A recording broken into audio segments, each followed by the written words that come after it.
If you want to experience Lisbon like a local after the sun goes down, hop on the metro to Alameda. Tucked away from the chaotic name of Bairro Alto is the Fonte Luminosa, the luminous fountain. Most tourists completely skip this neighborhood, but locals come out here to the lawns of Alameda Park just to relax, grab a drink, and watch this massive light and water show. It runs until about 9 p.m., making it the perfect cinematic vibe to check out before hitting the city for dinner. If you climb the steps up to the stone terrace right above it, you get an incredible, elevated view looking straight down the illuminated avenue.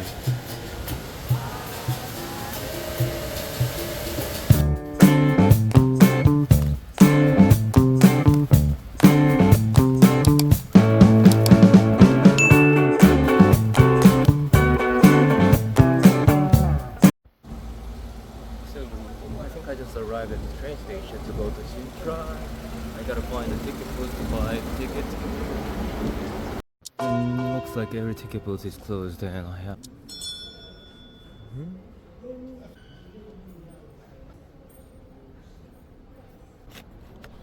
I got the ticket. There were 3 ticket booths, but 2 were not working. Since Sintra is quite far from Lisbon, I had to come out early. In the Rocio station, thankfully, it is not that crowded. Take the elevator and go up, and you will be at the platform. Maybe you can stay over here and it will be a really good profile photo. Okay. Yeah.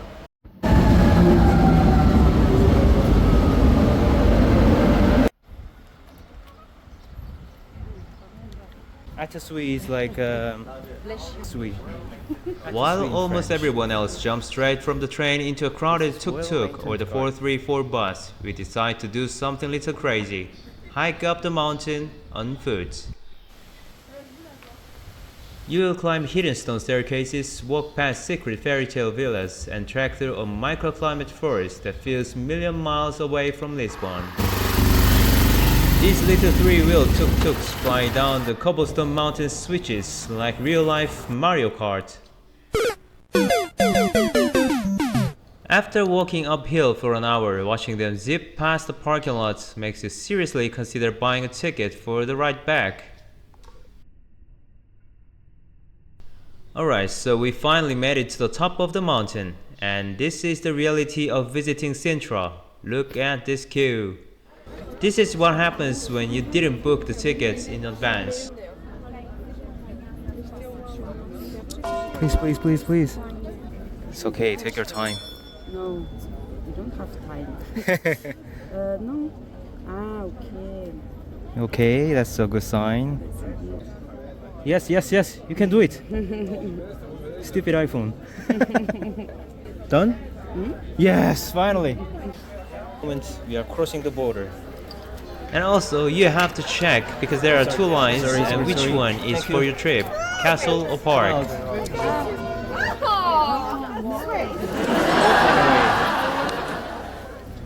Short. No more return. No more return. Calm down. No. High five. Yes! You made it. Return. Oui, On a de return. Oh wow. C'est beau. Give me money, or I will push you. Alright, we made it past the ticket turnstiles. Success. But let's be real for a second. My brain is still approximately 85% sleep. Seriously, they don't warn you about the incline. I'm out here navigating these medieval pathways like a newborn deer.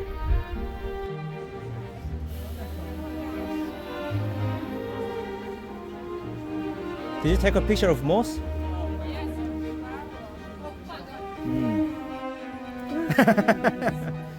Nice.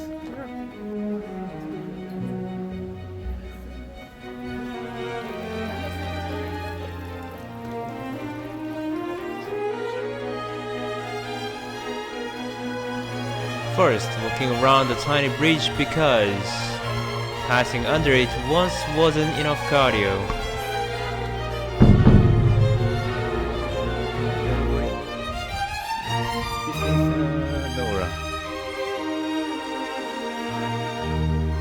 And then we stumbled into the dark stone bunker cave situation. I'm pretty sure this is where the royal family hid, and they just needed 5 minutes away from their relatives. It's the dead end. If there is anyone who wants the place, please leave on the comments. Like Indiana Jones. Nothing? Spoke too soon. Back out into the forest. It's a total jungle out here. I feel like Indiana Jones. If Indiana Jones complained this much about humidity.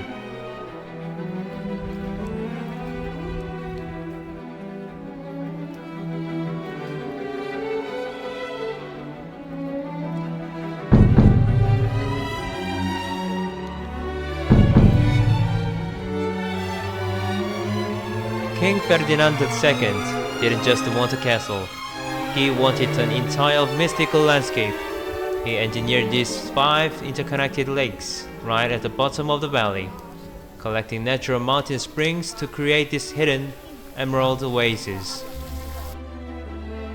Oh yeah. Always the beautiful one is male, Yes. human including. Yeah.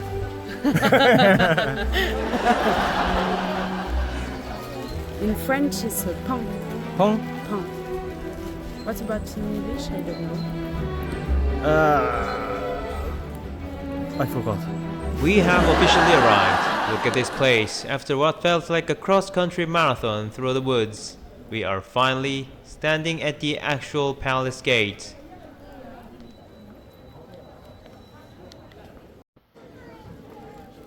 They did not hold back on the paint budget. It is a blindingly bright, beautiful yellow castle, and this gate looks like it was plucked straight out of an exotic, mythological fantasy world.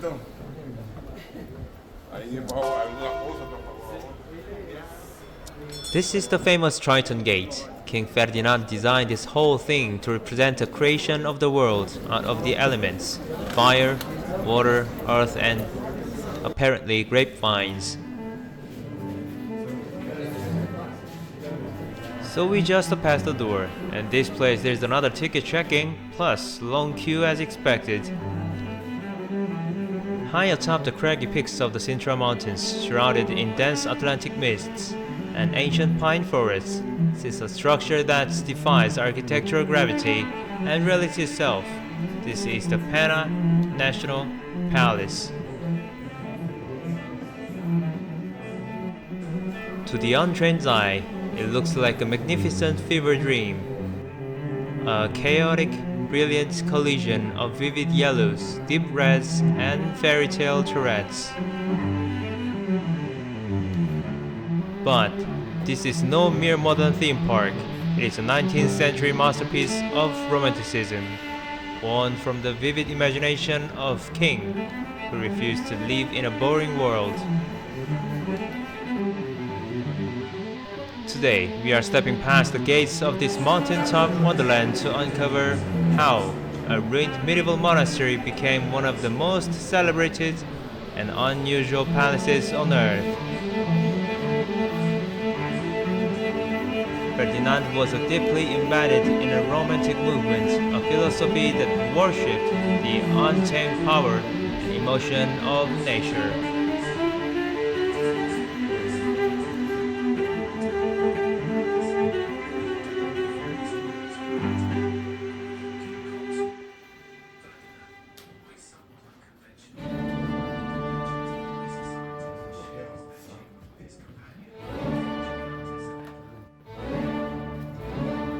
First rule of the Pena Palace interior: always look up. You see these massive, elaborated stone ceilings?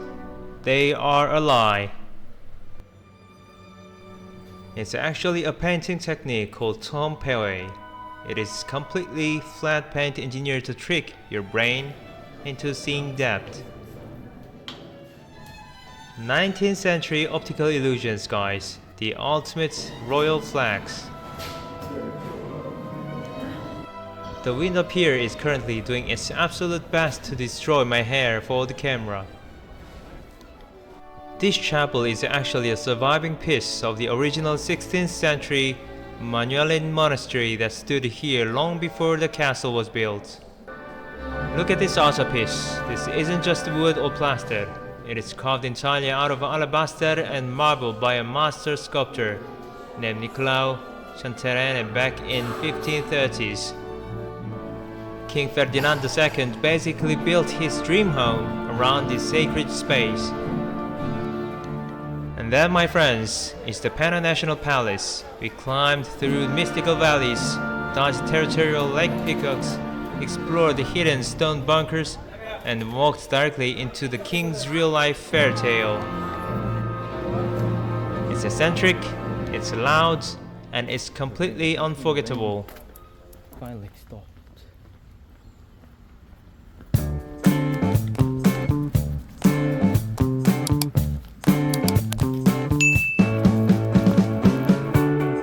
But anyway, somehow I made it to train station, I think. So hungry. Walking all day and I bought riso stecca marum.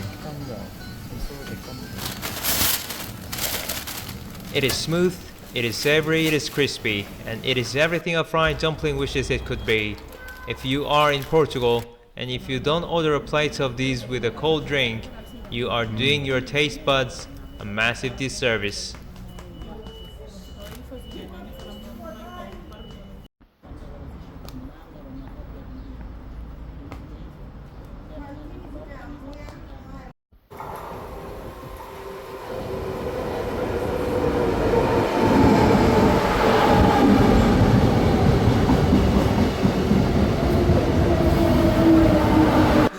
Heads up, out of nowhere a literal rugby ball comes flying out of the Lisbon sky straight at my face. When this stray ball comes rolling straight toward me, next thing I know, the local lads are waving me over to join their impromptu street match.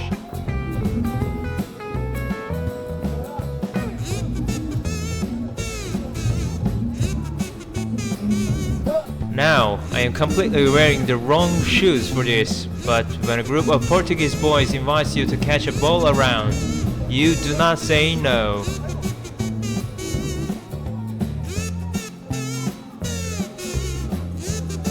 Okay, catching an oval ball is one thing, but trying to throw a proper spiral pass back to the guys who clearly know what they are doing. Highly intimidating. Be with the locals to make you feel like you actually belong in this city.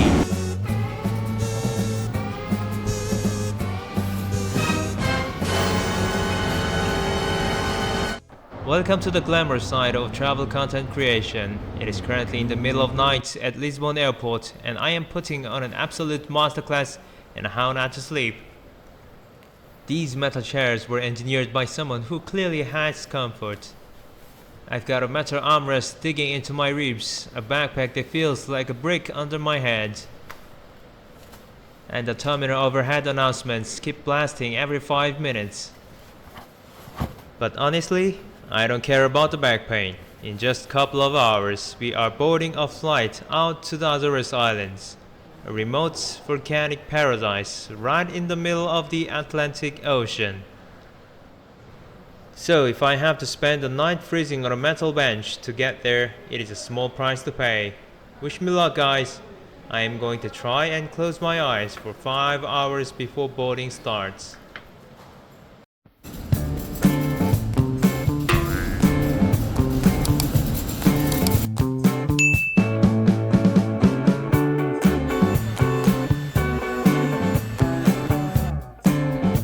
We've got this cute little minibus picking us up right on the bus stop to take us into the city center.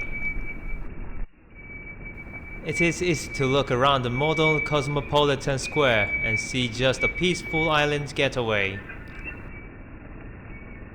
But the stones beneath our feet hold over 500 years of survival, high seas drama, and incredible wealth.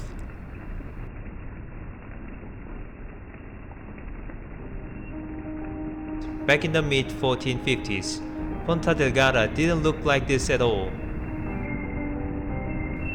It started as nothing more than a tiny, solitary fishing village, built around the thin, rocky cape. For nearly a century, it lived completely in the shadow of the island's grand original capital city, Villa Franca do Campo. But in the year 1522, a cataclysmic earthquake and landslide completely buried and destroyed the old capital overnight.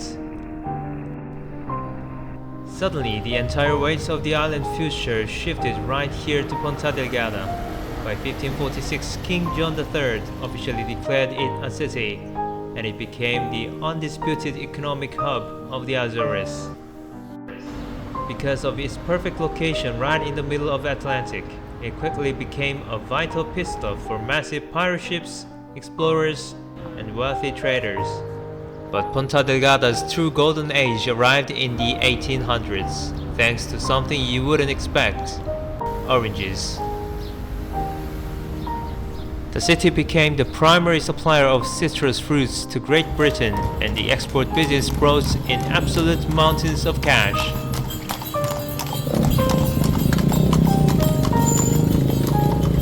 The orange cycle completely funded the luxury you see in the old town today: the intricate churches, the grand manor houses, and the massive botanical gardens were all built on citrus money.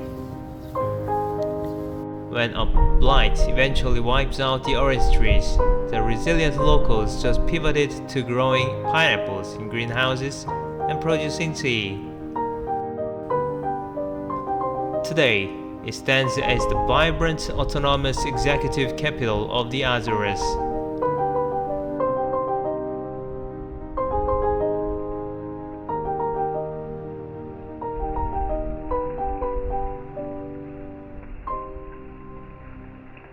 Now, we decide to go to the Tourism Information Center and get some trip information on this magnificent island.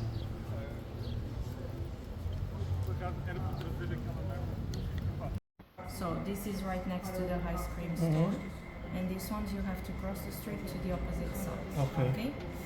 Then you always have here the departure and return. For example, Sete Cidades. You have Furnas, two options to go to Furnas, one for the north and one for the south. This one for me. Yeah, this one is for the south, this one is for the north. You buy the tickets in.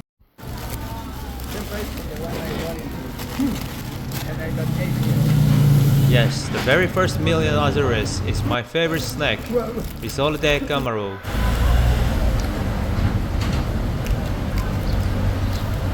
And first locals in Azores welcoming us.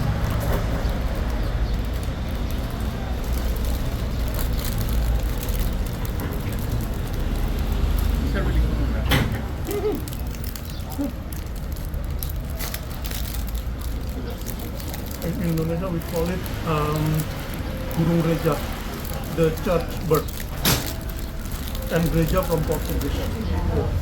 The Ponta Delgada, São Miguel, and Terceira. Those will be basically the same size, but São Miguel is more developed, and it's bigger, like 2 or 3 kilometers. Square kilometers, not that big. Then you have